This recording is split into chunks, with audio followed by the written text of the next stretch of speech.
Namo Sang Hyang Adi Budaya, Namo Buddhaya. Pada kesempatan ini, saya akan menyampaikan Dhammadesana dengan tema Asada Puja. Asada Puja ini merupakan hari di mana Sang Buddha mengajarkan Dhamma untuk pertama kalinya kepada 5 petapa atau Pancawaggiya di Taman Rusa Isipatana dekat kota Varanasi. Namun sebelum peristiwa itu terjadi, Sang Buddha bersama 5 petapa ini menjalani petapaan keras di hutan Urwela selama 6 tahun. Namun ketika menyadari bahwa petapaan keras yang dijalani ini tidak membawa kepada pembebasan akhir, maka petapa Gotama pada saat itu memutuskan untuk menjalani jalan tengah atau yang disebut dengan Majjhima Patipada. Nah, setelah menjalani jalan tengah ini, akhirnya petapa Gotama mencapai kebuddhaan di bawah pohon Bodhi. Namun sebelum peristiwa itu terjadi, kelima petapa ini terlihat kecewa karena petapa Gotama yang pada saat itu meninggalkan pertapaan keras, sehingga akhirnya mereka memutuskan untuk meninggalkan petapa Gotama karena dinilai telah gagal dalam jalan untuk mencapai kebuddhaannya. Nah, setelah 50 hari pencapaian kebuddhaan ini, Sang Buddha memikirkan apakah dhammanya ini dibabarkan kepada siapa.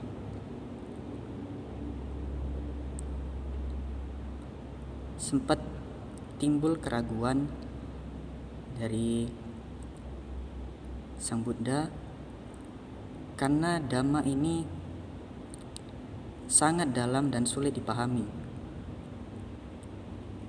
Brahma Sampati yang saat itu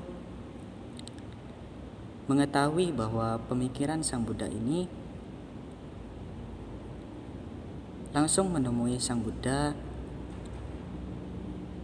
dan meminta ataupun melakukan permohonan bahwa ada makhluk yang memiliki sedikit debu di mata mereka.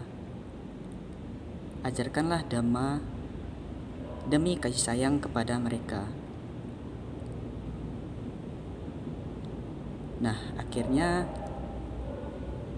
Sang Buddha memutuskan untuk mengajarkan Dhamma. Orang pertama yang diingat oleh Sang Buddha adalah Alara Kalama. Alara Kalama ini adalah guru dari petapa Gotama pada saat awal kehidupan pertapaannya. Namun melalui kekuatan Sabanyutanyananya, Sang Buddha mengetahui bahwa Alara Kalama ini telah meninggal 7 hari yang lalu. Setelah itu,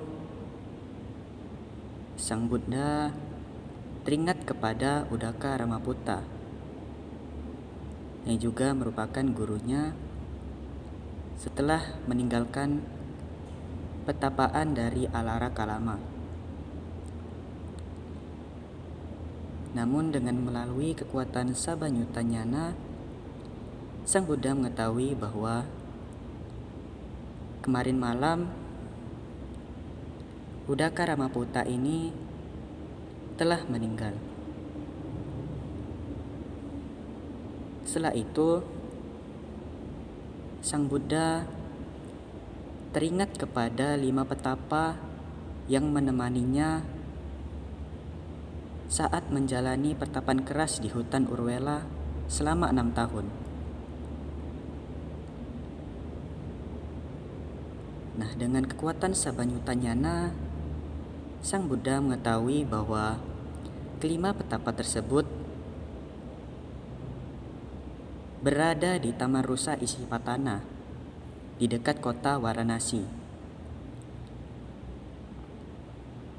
Nah, Sang Buddha akhirnya memutuskan untuk menemui mereka dengan berjalan kaki. Nah, alasan ini dikarenakan bahwa Sang Buddha mengetahui bahwa di tengah perjalanan dirinya akan berpapasan dengan seorang petapa yang bernama Upaka.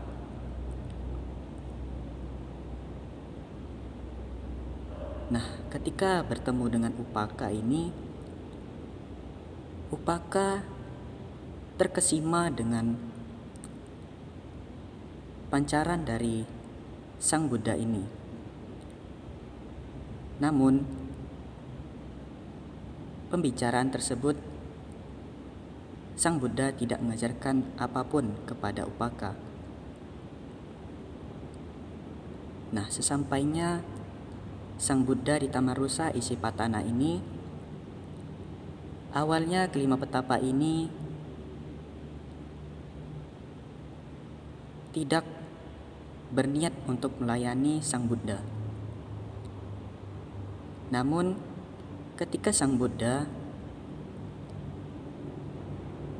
mengucapkan kata-kata yang belum pernah mereka dengar sebelumnya, akhirnya mereka semua melayani Sang Buddha. Dan setelah itu, Sang Buddha mengajarkan kepada mereka Dhammacakkappavattana Sutta, atau sutta tentang pemutaran roda Dhamma. Nah, Sang Buddha mengawali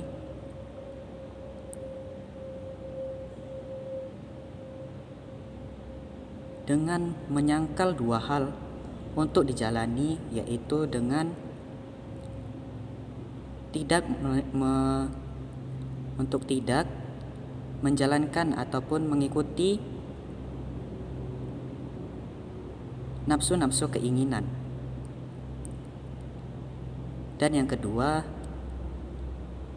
untuk tidak menjalankan pertapaan keras karena tidak membawa kepada pembebasan akhir. Nah, di dalam khotbah ataupun pembabaran Dhammacakkappavattana Sutta ini, Sang Buddha menerangkan 4 kebenaran mulia. Yang pertama yaitu kebenaran mulia tentang dukkha, di mana kita seharusnya memahami bahwa penderitaan itu adalah penderitaan, tidak lebih dari itu. Kebenaran mulia tentang yang kedua adalah kebenaran mulia tentang sebab dari dukkha atau penderitaan, di mana sebab dari penderitaan ini ada 3, yaitu kama tanha, bhava tanha, dan vibhava tanha. Ketiga hal inilah yang menyebabkan kita menderita. Yang ketiga, kebenaran mulia tentang lenyapnya dukkha.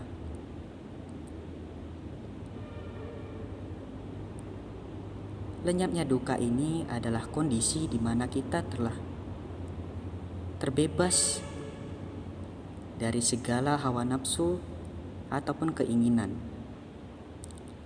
Inilah yang harus kita capai.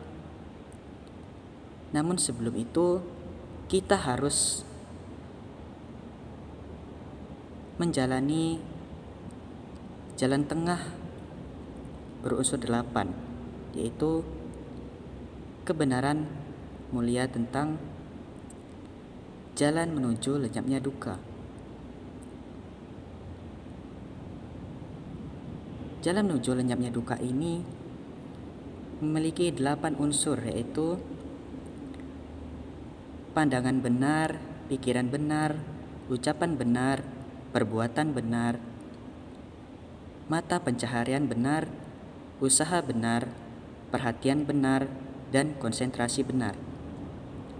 Atau lebih singkatnya, kita bagi menjadi 3, yaitu sila, samadhi, dan panya.